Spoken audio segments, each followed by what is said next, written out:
Welcome back, everybody. Well, this is going to be the pretty much the second Alder Lake build for this year. We weren't getting that many just because the ER5 was insanely expensive at the time. So we have an Asus motherboard here. This is in a LAN 2 LAN 2 mesh case, and you can see the spaghetti the spaghetti wire that I have to basically make nice. We decided to go with, this is going to be a video editing rig. It's got, for the graphics card will be the ASUS Tough Gaming 12 gig RTX 3060 with a really long cooler. See, we have the IQ H150 Elite Capelix, just because that would fit the 1700, but the ASUS motherboards do have multiple punch outs, meaning they have holes that are adjustable. You can slide up and down, so it'll fit a 1700. Certain coolers that don't have the bracket would still fit. We have two Arctic Cooling P12 fans for rear exhaust, optimized for static airflow as they're advertising here. The motherboard is the ASUS Prime Z690P, and we have a let's see, everything's still not in there yet. This is the Western Digital Caviar Black 4TB multimedia drive that's in there. And we have a Crucial, let's see what it is. The Crucial CT1000 P5P SSD, and that's a 1TB, and that's a Gen 4 SSD. At the recording of this video, I don't believe Gen 5 is out yet. So right now we have the motherboard temperature is pretty cool. CPU temperature is at 31 degrees Celsius, and this is the i7 12700K, and we have 32 gigs of RAM running at 5600 megahertz. So basically that's what it is so far. I have it put in here, and I want to install Windows. Once I get Windows installed, I'm going to do what I can in terms of cable management. I do have this in a push-pull configuration. Probably, if you can see the back, we do have the Corsair fans exhausting, and then we have the LAN case fans intaking air. And so we have the the Cooler Master, Corsair IQ module here for the fans and for the RGB. But let's get Windows 10 Pro installed, and we'll see if we can deliver this on time. But I'm a little bit of a crunch, so we'll see how that goes. But once I get it put together, we'll do some benchmarking and see how cool the system runs. Okay, just got to the shop. It's about 9:30 a.m. Got here a little bit late, but I was able to run the MEM test overnight, and it passed. So we have the RAM running at well, it's actually supposed to be faster than that. I'm not sure if it's giving us the XMP reading, but it took about 4 hours and 38 minutes or so to pass. But the memory did pass, so we're going to go ahead and run a Prime 95 test. More than likely, what I'm going to do is run the Prime 95 test for about 3 hours or so, because the Alder Lakes tend to run really hot and pull a lot of wattage. And so we'll see how it runs. If it passes about 3 hours of Prime 95, then I will call it good to go, and I'll start wiring up everything. Well, right when I booted up Windows, the IQ software wanted to update, and it did a firmware update and such. But just let's go over the IQ software. So basically, it interfaces with whatever's compatible on your motherboard. So it knows that here we go, the ASUS motherboard, ASUS GPU, and the Elite H150. What's really nice about this, again, is that one of the best readouts in the industry. It gives us a temperature on the 3060, temp 1, temp 2, the Core i7 usage, the Core i7 temperature, the RPM of the pump right here, and then here we go, the ASUS Tech motherboard, how many voltage on the V-core, and here's the temperature of the coolant. And this is what we want to keep an eye on, is temperature of the coolant, and also the i7 temperature, to see where it's at actually. And here we have the pump RPM. So I think it did its update. Let's take a look. Success, it was updated. Okay, looks like we do not have to reboot the system. And so if that's the case, then I've got core temp up on the side. Core temp is a really good program, because what it does is that it gives us the, I'll pull back up, it gives us a readout. So we have the Core i7 Alder Lake, and we've got a temperature reading on the cores. And what's really nice also is that we will actually get a how many watts that's pulling. So TDP at 125 watts, and of course we know that's not to be true. It's going to take more than that, more than likely. And so I've got Prime 95 up, and I will start the test. Probably extract it real quick.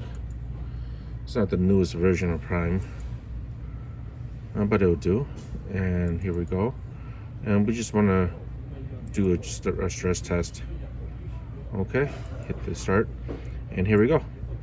So we've got a zillion windows up, but we'll just pull this one out. So here we go, starting the stress test, and didn't have my coffee or something where I'm.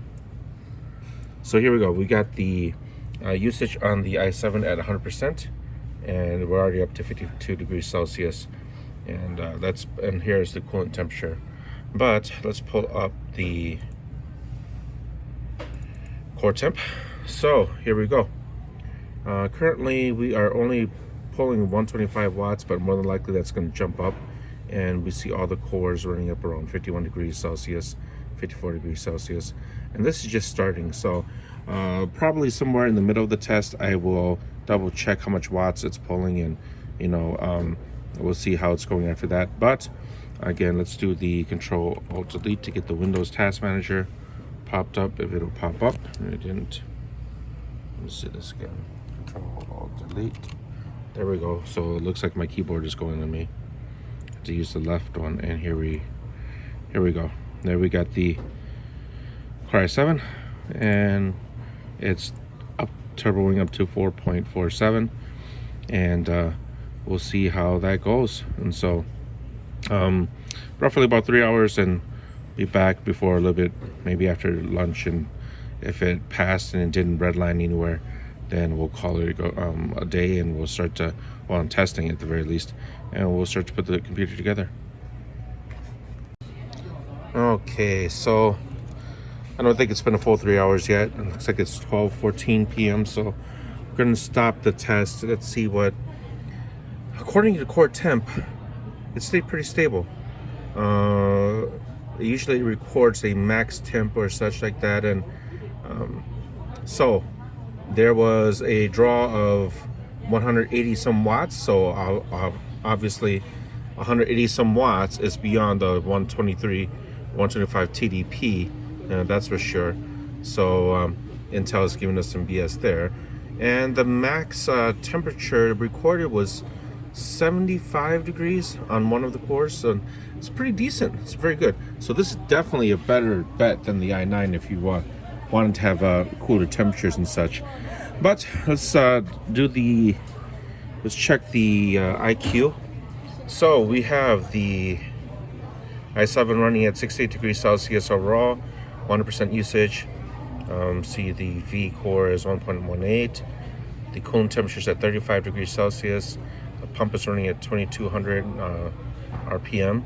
So not too bad at all. Not too bad at all. Very good cooler and very good temperatures. So I'm pretty impressed with this i7. Okay, let's stop the test, the Prime 95 test, and we'll hit the stop, stopping all the workers. And so we did this in almost about 2 hours and 28 minutes, 0 errors, 0 warnings. The reason why I'm stopping it is everything looks so good. I just wanted to stop it because I'm pretty much convinced that it's going to stay pretty cool, because I am on a timetable here, so I have other work to do. So I'm going to just put it back together.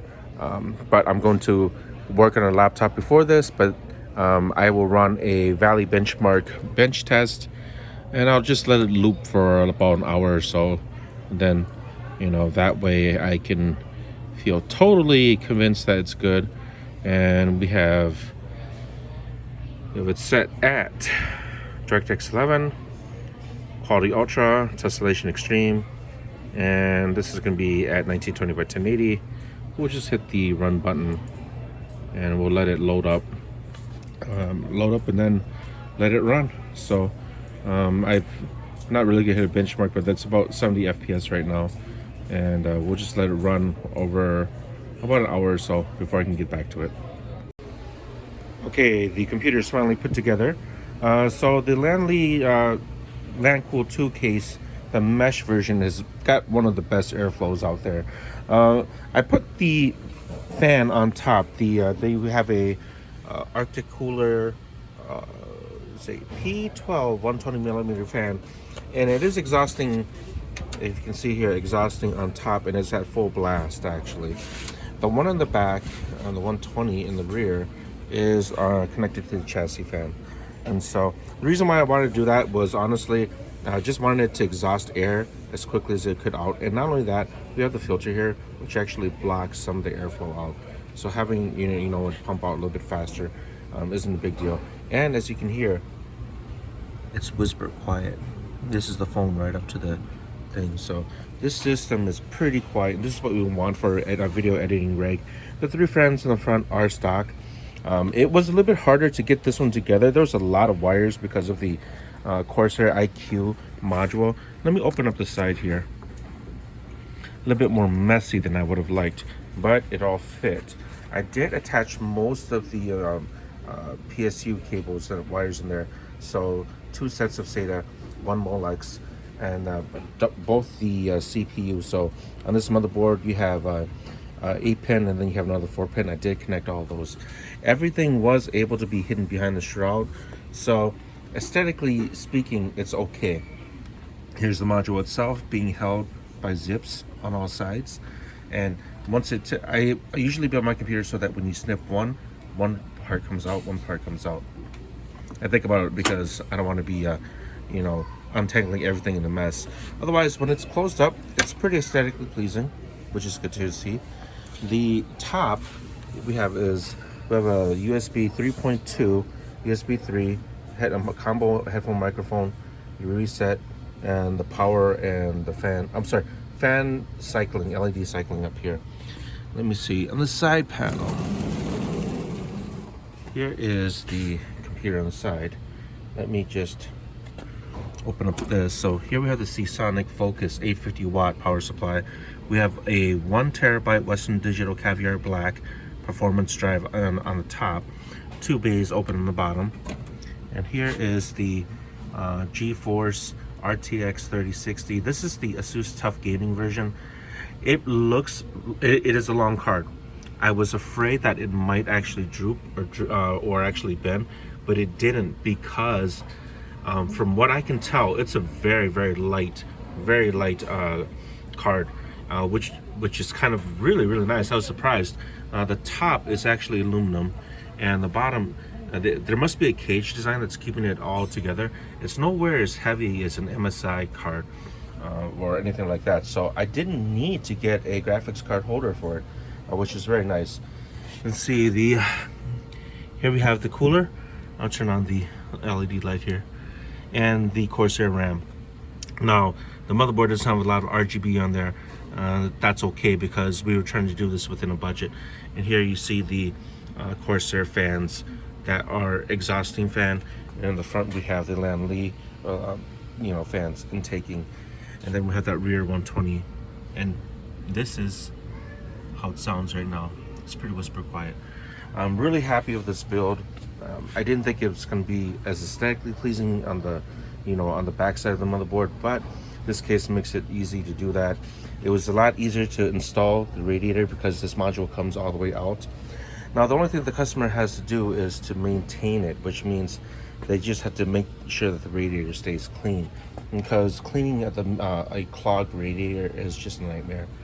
And so that should be it for this build. He didn't put Wi-Fi in there because at Micro Center they didn't have it. He picked up the parts on himself, and then I built it for him. But in terms of performance, this i7 is really good. I'm pretty impressed with it. It does not stick to the 125 TDP. It definitely goes to 180, but at max stress test on Prime 95, it was only the the cores were only going up to 75 degrees Celsius, which is great. Again, this is 12 cores and 20 logical processors. I can't remember how many P cores and E cores it has, but it tends to be correct in terms of reading. So we have the CPU roughly at 23 degrees Celsius, and that's on average, that's what we're getting if you average up the temp over here. And so let's see, compared to the i9 that we still have out here, this i9, the 12900K, it's got 16 cores and 24 logical processors, much more level 3 cache too. But that 125 TDP is BS. That goes to 250, and it will go to 100 degrees Celsius in 2 or 3 cores on a Prime 95 test. And so, in my opinion, the i7 is definitely the better chip in terms of efficiency and, you know, overall cooling, and not worrying about the motherboard or the CPU going on you and not having enough you know, cooling. If time is money, the i9 is the way to go. If you want to start off in video editing and Blender, and you're doing 4K, but you're not doing anything heavy production wise, and time isn't exactly money, then this is definitely the way to go, because with this setup, you can upgrade to the next gen Alder Lake. But thanks for watching, everybody. Any question, comments, please post them at the bottom of the video.